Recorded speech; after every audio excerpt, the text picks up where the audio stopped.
So the Conservative Political Action Conference, also known as CPAC, is underway. Some of the biggest leaders are skipping this year's event. Joining us now is Max Greenwood, who's a National Polticis Reporter with our media partners at The Hill. Max, thank you so much for being here. So let's first talk about the guest list, because I understand there are some prominent names that will be missing this year, like former Vice President Mike Pence, Florida Governor Ron DeSantis. Talk to us about why they're staying away, because you'd think that they would make this a priority.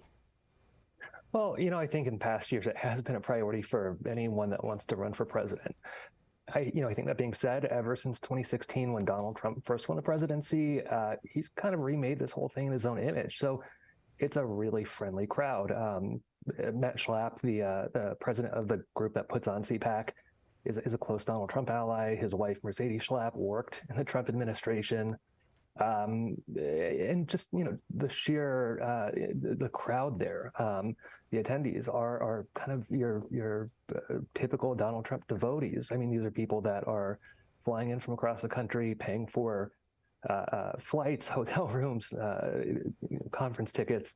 And look, they are, kind of Donald Trump's bread and butter. So I think part of this is, look, if you're trying to distinguish yourself from Donald Trump in any way, why show up at somewhere where, he's kind of the big star? I think the other part here is, look, he's going to be speaking on Saturday. Every year they do the CPAC straw poll, and Donald Trump is a heavy favorite to win that. So I think for a lot of these other Republicans, Ron DeSantis, Mike Pence, Tim Scott, there's not a huge emphasis on it this year, just because you don't want to go somewhere where you're just going to be, you're going to play second fiddle to Donald Trump. The other side of this is a lot of Republicans will say CPAC isn't what it used to be. It's a little bit smaller of an affair than it used to be. Again, very friendly to Donald Trump. It just doesn't have the same appeal. So why do that if you can go to Iowa yourself, if you could go to fundraisers yourself, talk to donors, talk to voters elsewhere? So what does this say about the divide within the Republican Party? I think we always talk about this divide in the Republican Party, and it's not so much ideological anymore. It's got a lot to do with personality. It's got a lot to do with this idea of winning and losing.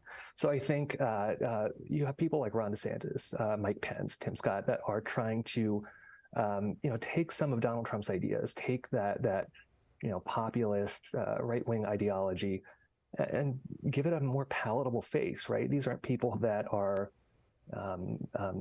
as combative. They're not super online like Donald Trump is, or at least was. And, they're trying to make the case that, look, we like Donald Trump. We like what he did as president. It's time to move on, and we're going to go out and run our own campaigns. And, it doesn't have to be the Donald Trump show anymore. And Max, what do you think will be some of the biggest messages for this year's conference, especially when we've had so many conversations and topics being discussed at the national platform with abortion and gun laws? What do you think will be heard this year? I think what we've heard so far, at least, is it very much is rah-rah Donald Trump. So just looking at the speakers list, you have Matt Gaetz and Marjorie Taylor Greene, right? Two really conservative members of Congress, really controversial members of Congress who are still standing behind Donald Trump. You have Mike Lindell, the My Pillow guy, who another huge Trump ally, big proponent of the stolen election claim. And so, look, I think we're going to hear a lot of, red meat issues for that wing of the party. Nikki Haley spoke earlier. She kind of delivered a pretty run-of-the-mill speech for her. She talked about, the need to confront China, the need to combat, so-called wokeness.